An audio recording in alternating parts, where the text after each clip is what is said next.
Hello again, everybody.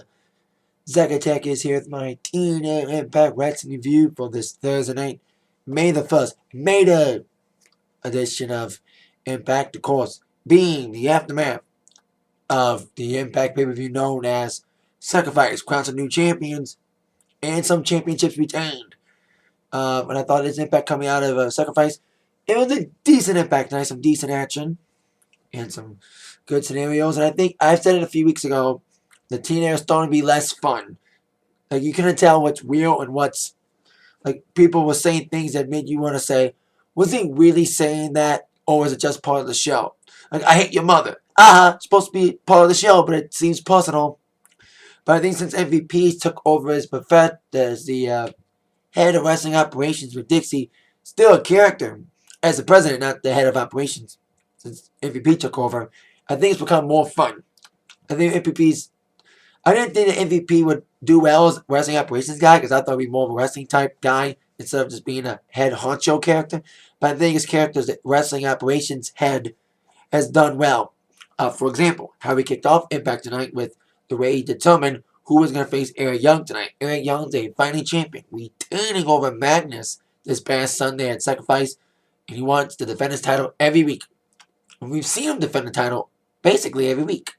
He took on Abyss a few weeks ago in that Monsters Ball match. He is a fighting champion. So he wanted to defend his title yet again tonight.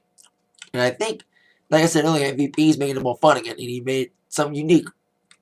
Having 3 contenders walk in. Mr. Anderson, who defeated Sam Shaw in the committed match. Of course, Sam Shaw's character is at the Looney Bin where it belongs, that creepy bastard. Then we got Bobby Roode, who defeated Bully Ray with a little help from Dixie Carter this past Sunday at Sacrifice in the tables match. And Gunner, who won his match against James Storm in their last man standing match. So MVP had a little fun. He had a bunch of cards. And the winner, the guy who had the most, like, each of the 3 guys picked a card. The guy who had the highest card would face the winner of the 2 lowest cards. Gunner and Mr. Anderson both had 4s. Well, aces high for Roode. So Roode would have to sit and watch. Gunner took on Mr. Anderson. And the winner would take on Roode. And the winner would take on the winner of the Roode match against the winner of the Anderson-Gunner match would take on Eric Young in the main event tonight. So we'll see how that goes. A man who's not a part of the championship picture tonight and very upset about it, well, it's Magnus. I'm kind of glad they're giving other people a shot. Because Magnus had his rematch. Magnus lost, but I think Magnus will be reinserted back in the title picture. But right now, I think he's got a feud with Abyss. Of course, he fired Abyss.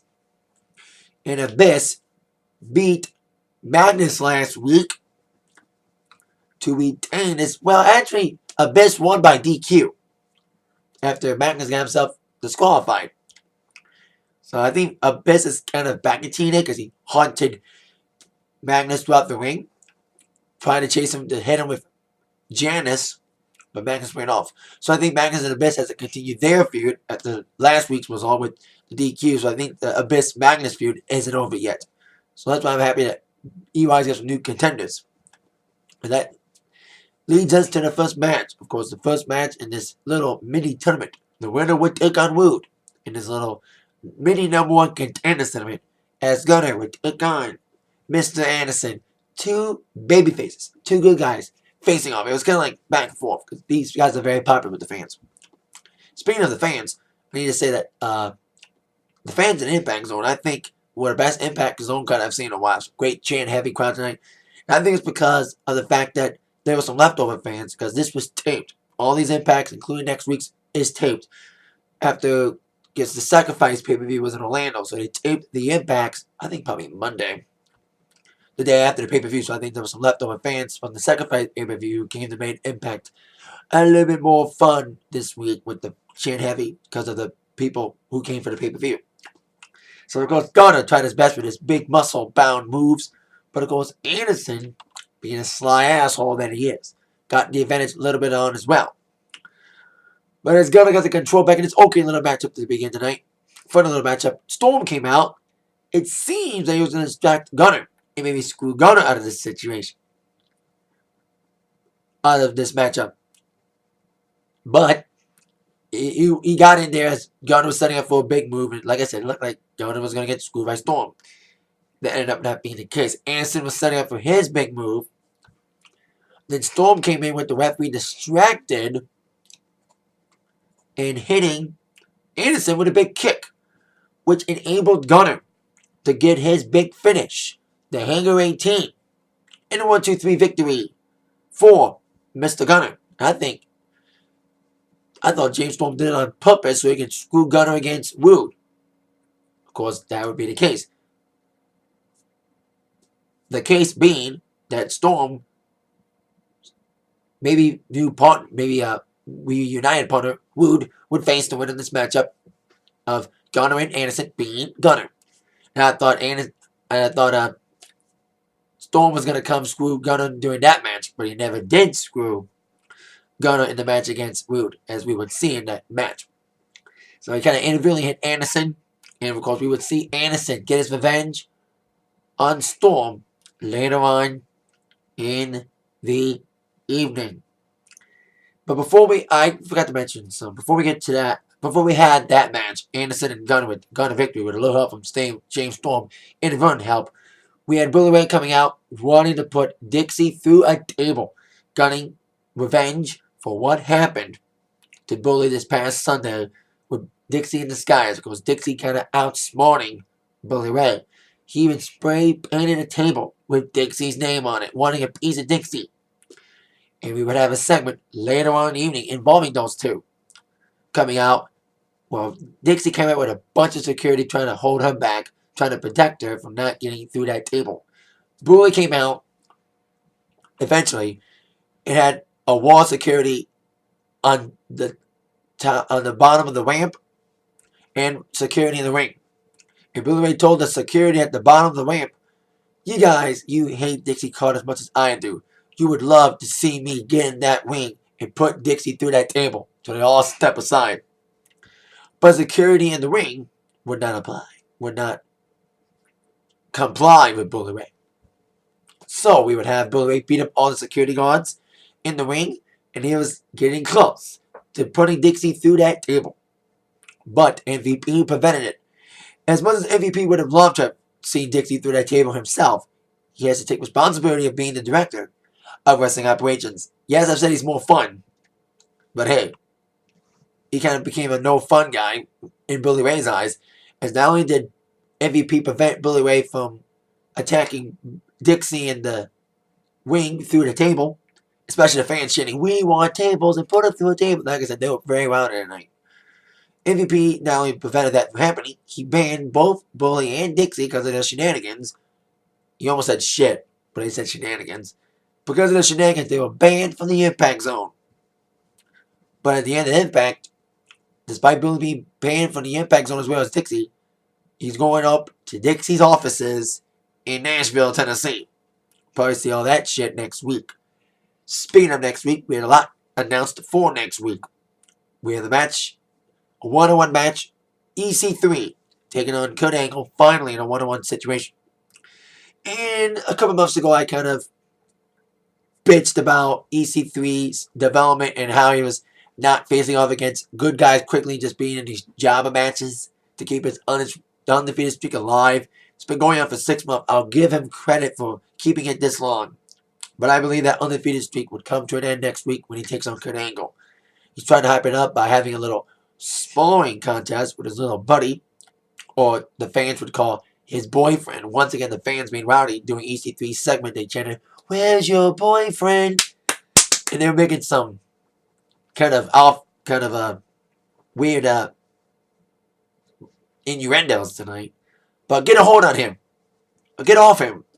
Try to hump him. That's what Angle said when he interrupted the shenanigans with him interrupting the melee, the exhibition between Spud and EC3, trying to prove his amateur prowess. And like I said, the fans were chanting, "Where's your boyfriend?" And when Rockstar came out, they said, "That's your boyfriend." So like I said, after that, it was like "Stop humping him" or something like that. So this is interesting, especially that match, that little not, it was more like a segment. It was kind of a comedy sparring match between these guys, with EC3 getting the upper hand on Spud. And I think they've gotten well as a team. I think they have good chemistry. We've seen these guys develop this comedic team since they were both under the tutelage of Dixie Carter before she lost the president of wrestling operations. She's still the president of the company, but not the director of operations. I think they developed their comedy shtick, and I think they're a great comedy team. I think they've done a good job of being a comedic team. I've been making fun of EC3, but I think he finally found his character, being a comedic foil, finding a comedic foil with Rockstar Spud. EC3's not the best wrestler in the world, but he's an okay character. He's gotten a little better on the mic. So it's like I've been bitching about EC3 and his development and how fast it was to push him against top guys. Now he's finally getting in the ring with top guys. And now he gets in the ring with Kurt Angle, and I think the undefeated streak could be over next week. He's had a long one. 6 months being undefeated from TNA, but I think it's going to be over. But I think Spud's going to get involved. As much as I would love to see Angle get the win over Mr. EC3, I think EC3 may have a little help from Blackstar Spud. Not only do we have Angle and EC3 next week, we also have the debut of a new stable involving Nux. Of course, he was a member of a stable, of course, referring to Aces and Eights. And we've been seeing these skits throughout the last couple of weeks about Nux going back home, getting this new girl named Webble. And now he's got these other two guys, Steve and the Freak, to make up the new stable known as the Manjare. The Manjare making their debut next week. Now, I heard a little rumor that Mason Ryan, former WWE superstar who had a little push in WWE, but it's like forgettable guy, is going to TNA. Is it just me? Or is TNA, everyone's been comparing TNA to WCW. Because WCW used to get all of the old WWE guys. I think TNA's gotten WWE rejects throughout the years. Matt Morgan was in TNA for a while. So was Christian. Till he came back to WWE. And now Mason Ryan, who was another WWE reject, he's going to TNA. That's what I'm hearing. He's going to be in this Manjare stable that's debuting next week. So there you go. There was another little match announced for next week, which we'll get to that in a moment. But till then, it's all about tonight. And it's all about finding out who was going to face the TNA World Champion tonight, referring to Eric Young. We saw Gunner with a little inadvertent help from James Storm getting the win over Mr. Anderson. And that means Gunner, after defeating Anderson, would take on Bobby Roode tonight to see who would face off against EY for the TNA World Heavyweight Championship. And like I said earlier, a little bit ago, I thought Storm was going to come out and kind of help Roode. But Storm had his own match to care about. His match against Willow, a.k.a. Jeff Hardy, which would be after this matchup. So Gunner, using his power and strength, got the advantage early. But Bobby Roode, using his it-factor smartness, got the advantage later on with beating up Gunner outside the ring with some nasty power moves. And even tried to set up for his Roode bomb a few times. But of course, Gunner even tried for his big move a few times, even with the headbutts. Trying to deliver the Hanger 18, even a big DDT move. But after a slingshot suplex move, he was setting up for the big move off the top rope, a big elbow from off the top rope. But Roode got out of the way and Gunner crashed and burned. And taking advantage from Gunner's crash and burn, Roode set up the Roode bomb, connected it in the 1-2-3 victory for Bobby Roode. I thought he would get a little help from Storm. But Roode won clean. So that means Roode would take on EY, which is a very more intriguing matchup than what would have happened if Gunner would have won. I think EY and Bobby Roode, very intriguing matchup. Former members of Team Canada. Of course, another stable in TNA from the years 2004 2006. So it'll be very interesting to see these guys face off in the main event. But as Roode was celebrating his victory, here comes Storm coming in, trying to get his hands on Gunner after the matchup. But then, as Storm and Roode were ready to walk out, here comes Mr. Anderson, wanting revenge. Big time. But indeed, he delivered the mic check on Storm. Actually, that came during our next match. Actually, when Storm got mic checked by Anderson. It was during our next matchup, Willow and Storm. Of course, Jeff Hardy's new alter ego. It's kind of crazy. Kind of more crazy.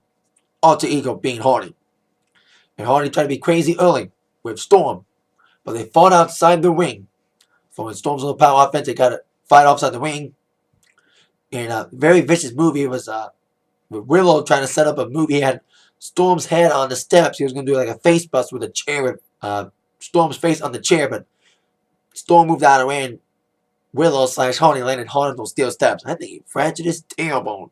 Bully Ray fractured his ribs. So I think Bully Ray, one-off tag partner from a few weeks ago, Jeff Hardy / Willow, fractured his tailbone. They fought outside the ring, both getting counted out. Storm even getting a hit from Hardy's umbrella. After Hardy fighting with the chair, I think these two will fight again. And that's when Anderson came out to get revenge on Storm following this disqualification. Or should I say, double countout. With the mic check on the ramp from Anderson. So I kind of said it a little early. But indeed, Anderson would get revenge. Like I said, he would get revenge on Storm after Storm inadvertently screwed him on an opportunity to take on the TNA World Champion this evening.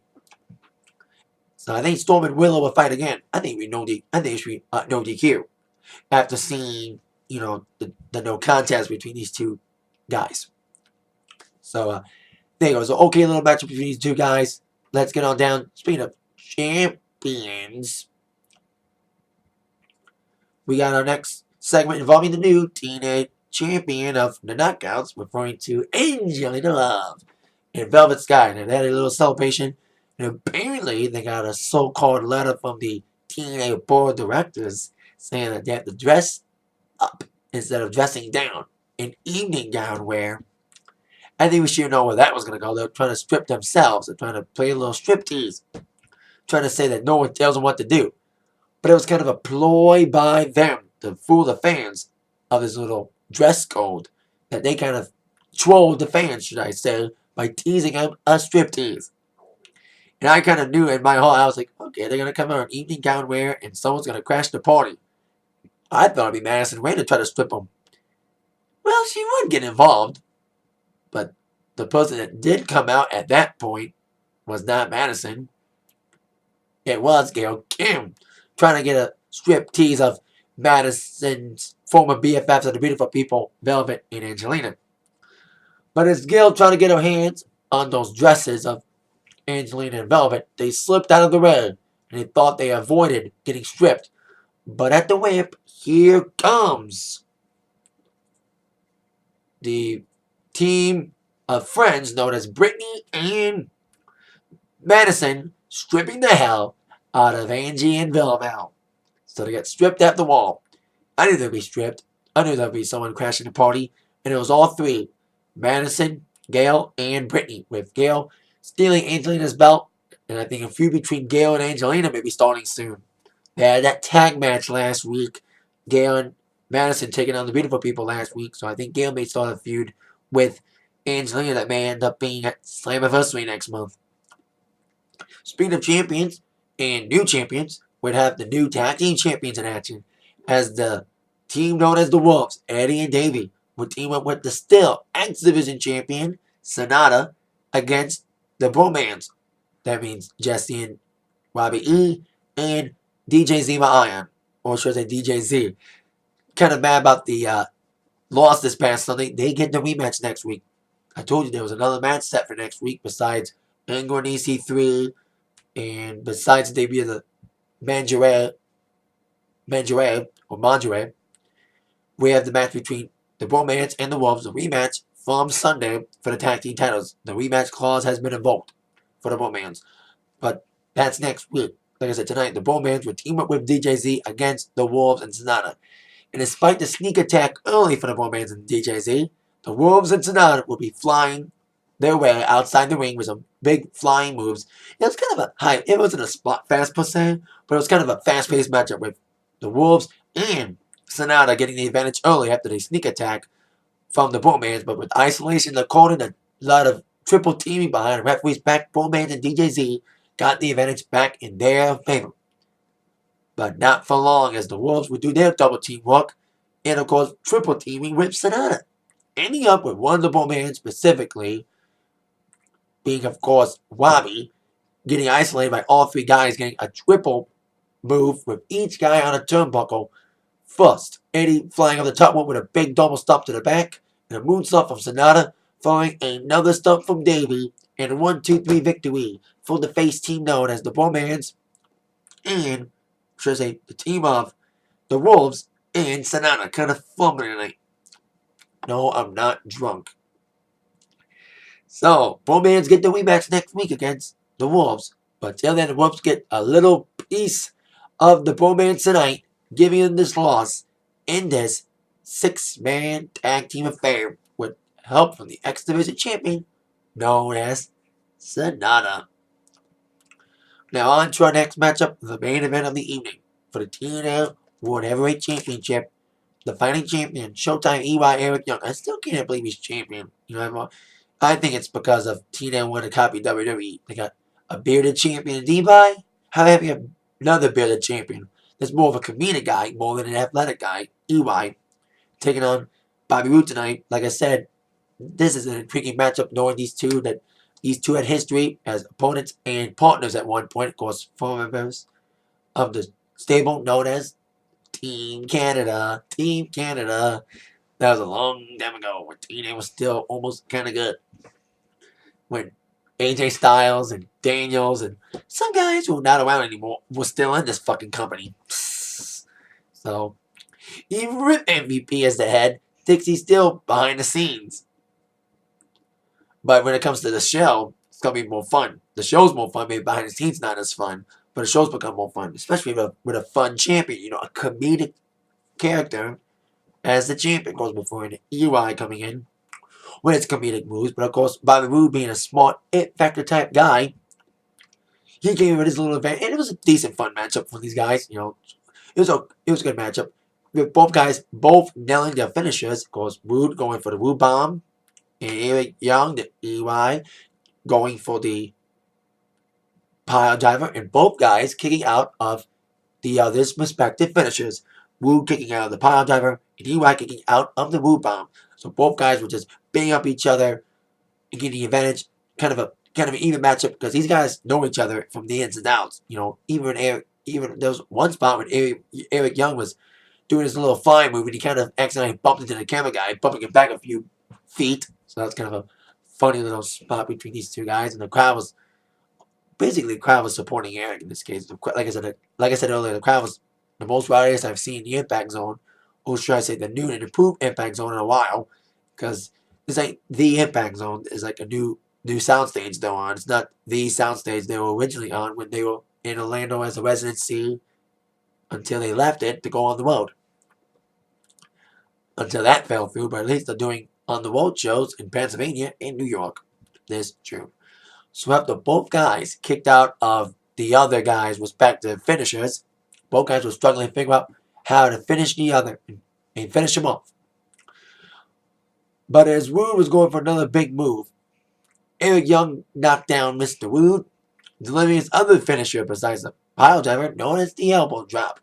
He delivered a big elbow in a 1-2-3 victory for EY, retaining the TNA World Heavyweight Championship. So there's a little fun main event tonight with these guys, seeing these two TNA originals facing off. I would love to see a feud between these guys, a full-length feud. Since maybe the Beer Money reunion may not happen after all, especially after what we've seen after the match.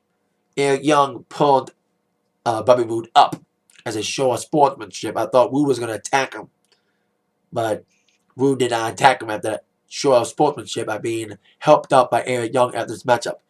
Could this be a tease of Bobby Roode being a face again? Well, the only time Bobby Roode's never been a singles face. Well, he's kind of a singles face.